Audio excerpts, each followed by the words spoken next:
once you have over than your bills is, right? Oftentimes we have more bills left over at the end of the month than we do cash. So you want to swap that thing around, right? So that goes back to, again, build 3-month emergency plan, meaning that 3 months of monthly expenses saved in the bank. So that's three, and our example is 4,000 a month. So that's 4, 8, 12. That's $12,000 you should have saved in your emergency bank account. Then you have to learn how to pay down your monthly expenses. I mean, pay down your debt. Start paying that debt down. Get rid of it, right? Don't go open up no new credit lines or call notes, etc. And if you drowned it in credit card debts, the first one you want to, well, the first debt period you want to start focusing on paying off would be the one with the highest interest rate. Why? Because it's costing you more money. Absolutely. So let's move to the next one.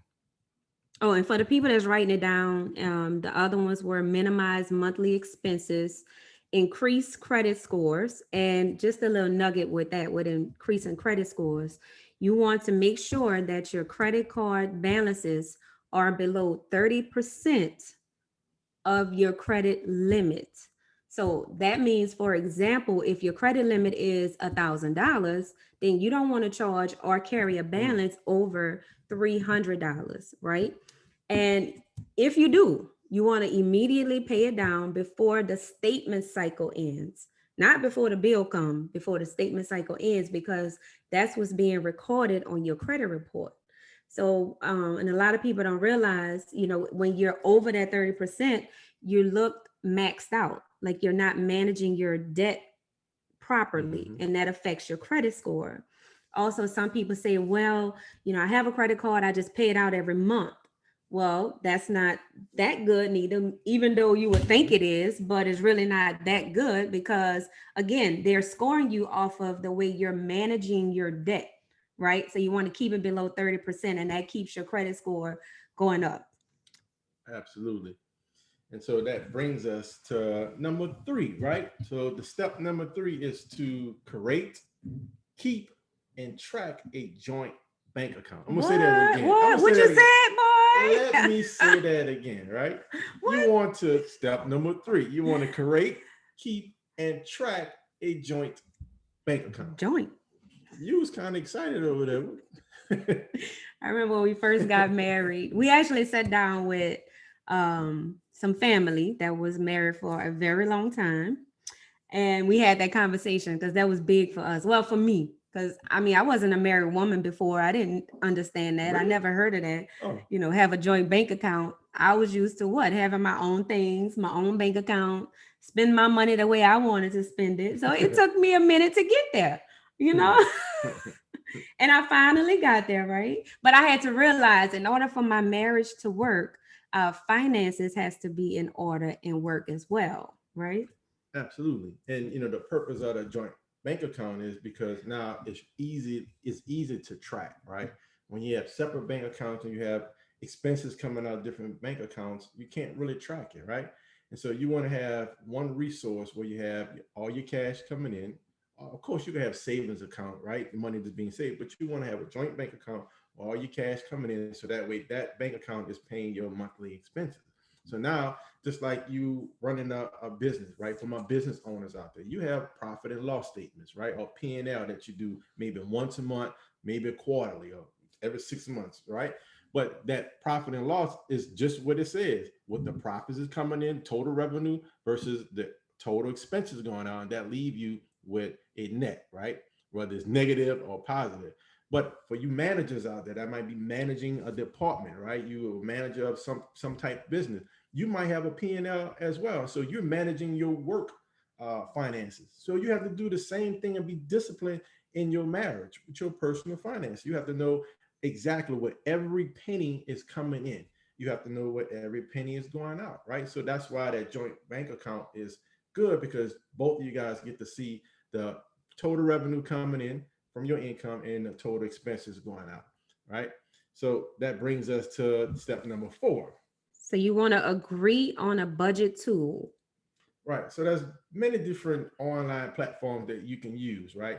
And we use that word budget not to limit you, right? It's all about your perception of that word, right? Words mean things, right? But one word might mean something different to somebody else, depending on how they perceive it. So perceive the word budget as a good thing, right?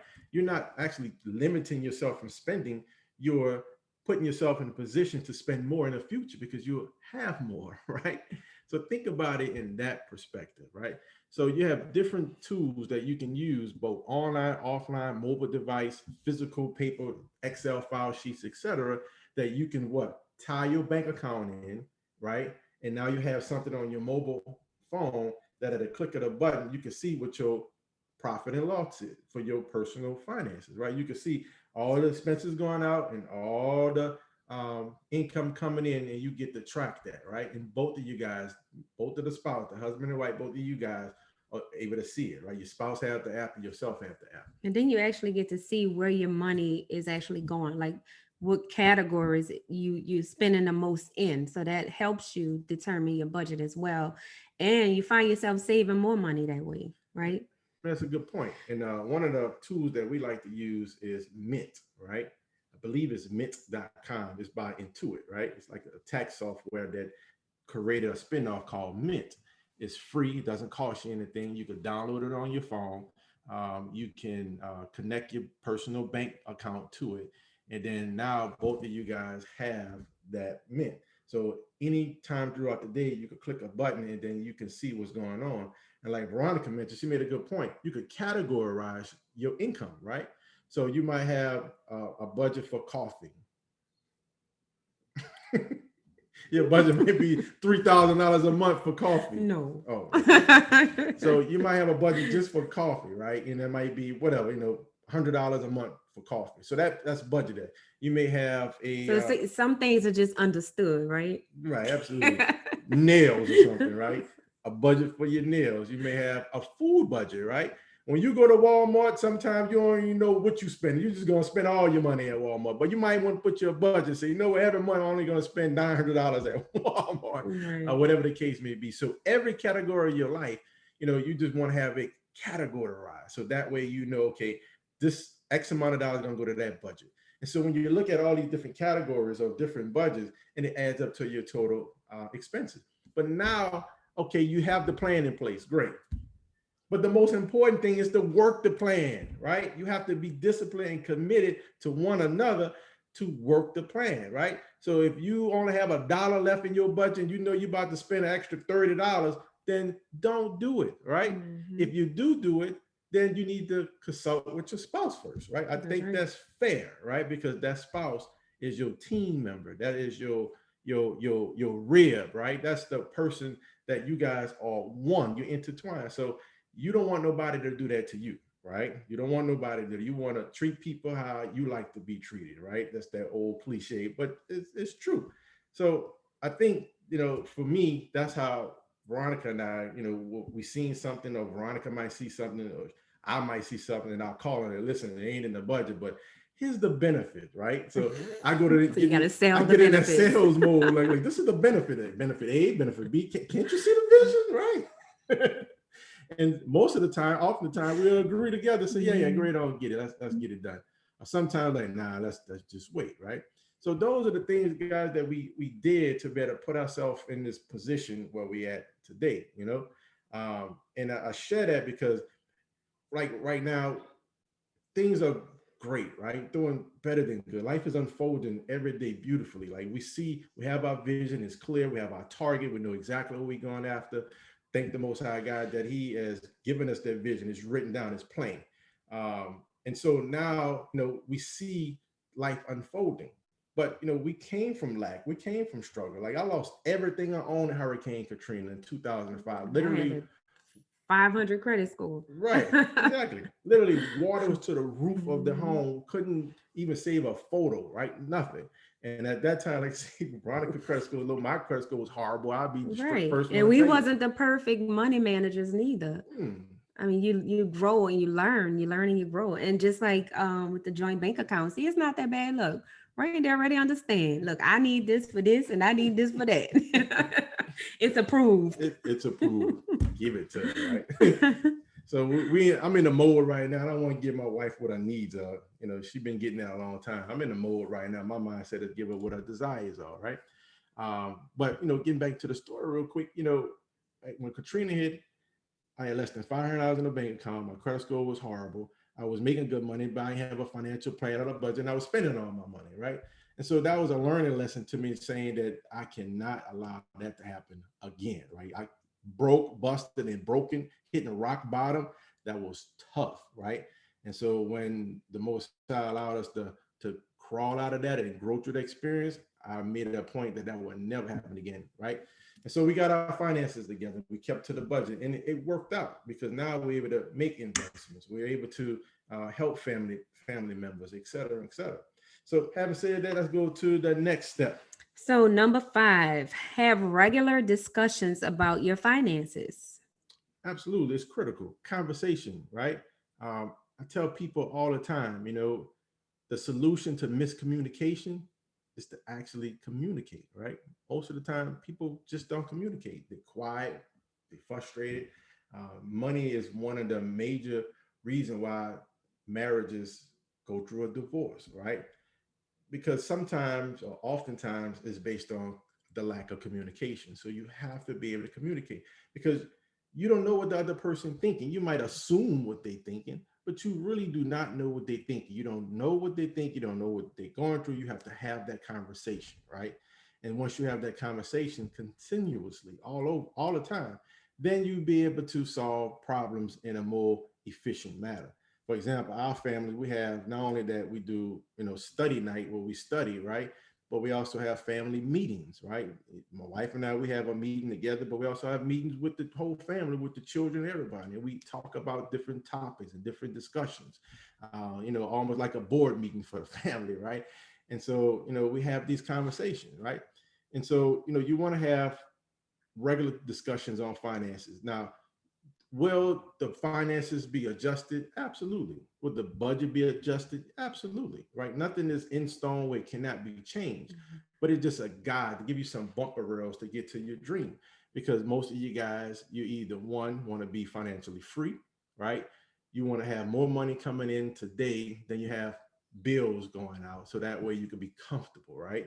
And number two, you want to have a future where one day you want to retire to live the same lifestyle that you have currently, or even a better lifestyle, but yet don't have to go to work for that money. You want to be financially free. So these are the things that you must implement in place in your family personal finances to do that, right? Anything you want to add to it before we go to the next step? No, I think you did it. Let's roll to the next step. The next step is step 6, divide and conquer the financial plan. So that's huge, divide and conquer, right? So one spouse might not be good with numbers, right? And you got to know that, right? You have to know that. One spouse may be, okay, well, listen, I'm going to take care of the budget, right? I'm going to create the budget. I'm going to watch the budget. I'm going to bring it to your attention, blah, blah, blah. The other spouse may be the one paying the expenses every month, paying the bills every month. Either way, you have to find out what your strong points, because one spouse is strong in this area, the other spouse might be weak in that area, and that's why the balance come at. That's why you guys work together so well, right?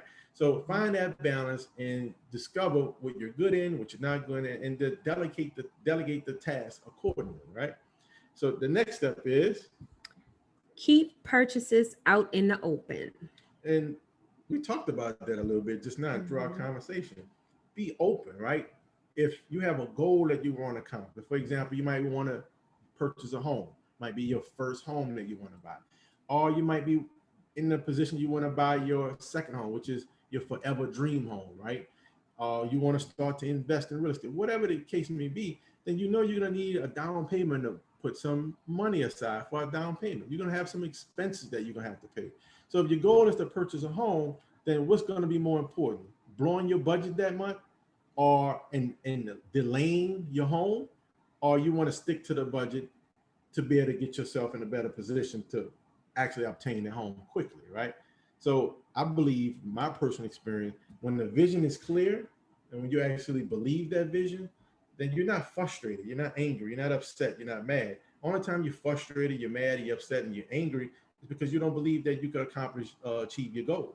When you have a definite purpose in life, you have that chief aim in life, and you certainly know that it can be done, right?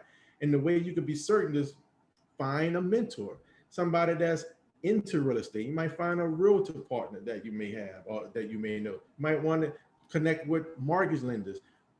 Connect with that subject matter expert and say, listen, what can I do to get myself in a home? Or what can I do to reach that goal? If you want to take a vacation, whatever the case may be, have a mentor, get the plan, follow their lead because they've been there before. Why is that important? Because that creates confidence in you. That brings certainty that it could be done because this expert have done it multiple times. And all you have to do is just plug in, be coachable, and be persistent, and you'll get the keys in your hand or whatever that goal is. That makes sense? Makes sense. All right. Anything else you want to add to that, Veronica? Nope. All right. Good. So listen, guys, we're going to talk a little bit about our quote of the day, right? Quote of the week, I should say. So I always try to like to do a quote. And, you know, one of my mentors, where we learned from, she made a phenomenal statement one day. She said, what if you knew that you couldn't fail? Like, what if you really believed that you could not fail? What if you was a king or a queen and your words was law of the land? Your words created your future. What if you believed that? And you wrote that vision down, you spoke that vision, and by you being that king and that queen, whatever you speak is law of the land, and it has to be created. Like, if you knew that was possible, how big would you play? How many goals would you set? How many people would you tell about your goals and your dreams and your desires? So having said that, what if you knew you couldn't fail, right? That's powerful, guys. Think about that. Mm-hmm. So listen, guys, I'm Randy Chambliss. I'm the Executive Director of Louisiana Housing Authority, Corporate Branch Manager with Geneva Financial. I'm a speaker. You can find me on Facebook and Instagram at Mr. Randy Chambliss. Also, my direct telephone number, you could call, text me, or you can even send me a messenger in the social media site, 504-270-2783. You can find me online at randyknowsmortgages.com. And I'm Veronica Chambliss. You can find me on social media at Veronica Chambliss. My cell phone number is 504-715-4388. And my website is vknowsmortgages.com. And one more thing before we go, rates are getting higher and higher every day. So if you're thinking about refinancing or purchasing a home, you want to call us today. Well, not today, we're about to go to sleep, but tomorrow. Tomorrow, you know, guys, I should throw in there too. We do free consultations, right? Mm-hmm. So when you give us a call, we set some time together and we have a conversation, right? We talk and we're going to ask questions, right? To find out how can we serve you best. We don't charge you for credit reports. We don't charge you for the consultation fee. So you have nothing to lose. Give us a call. We'll be able to serve you. We're serving leaders. So that's what we do. We love our people, and God bless you guys, and you enjoy the rest of your night on purpose. Take care.